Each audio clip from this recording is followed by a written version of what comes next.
What's up, everybody, and welcome to my YouTube channel. My name is Markia, aka The Money Plug, aka your credit specialist, favorite credit specialist, and I'm gonna be talking to you about using your social security card as a credit card, and if you can use your social security number to have the government pay your bills. First, let's look at the definition of a credit card. Title 15 of the U.S. Code, subsection 1602 states, quote, "The term credit card means any card, plate, coupon book, or other credit device existing for the purpose of obtaining money, property, labor, or services on credit," end quote. This means that any device that exists for the sole purpose of getting money, getting services, or getting goods on credit is considered a credit card. Now, a lot of the personal finance gurus say that by definition, this means that your social security card is a credit card. And that is because when you apply for credit, your social security number is required in order for you to get credit. But that's actually not true. In order to understand that, we need to go look at the definition of a social security number. According to the Social Security Administration, a social security number is a unique identifier issued by the Social Security Administration.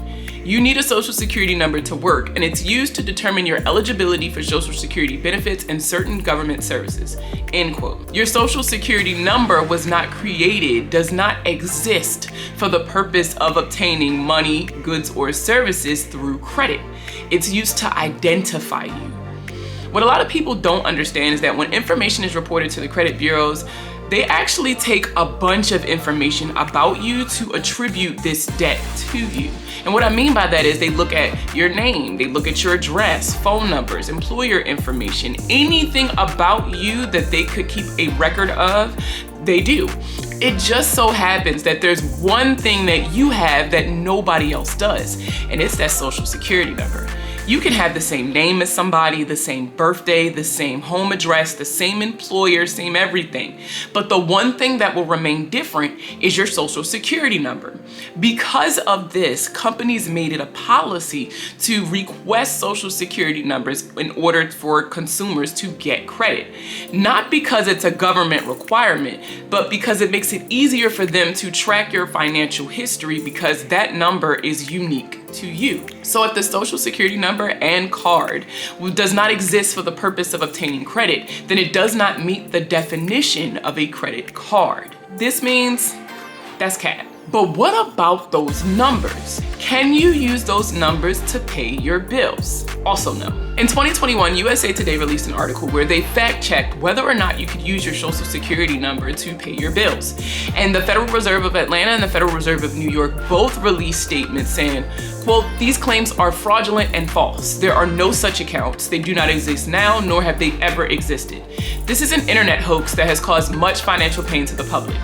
Individuals do not have accounts at the Federal Reserve," end quote. The Fed went on to say that individuals who attempt to make payments using false bank routing numbers could face fees from the company they were attempting to pay or have their actual bank accounts closed or suspended. And you know, once a bank puts you in check systems, it is super hard for you to get out of that.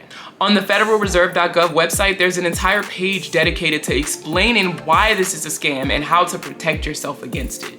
I get it. Times are hard and people are desperate, and the lack of personal finance education in the public school system has made it incredibly hard for a lot of you to discern what's true and what's false. Unfortunately, this is just one of those things that you have to learn to trust yourself. Do the research. Don't just take my word for it. Look it up yourself. I'll include the links to all of the resources that I used when creating this video for you to look at yourself and to make the determination.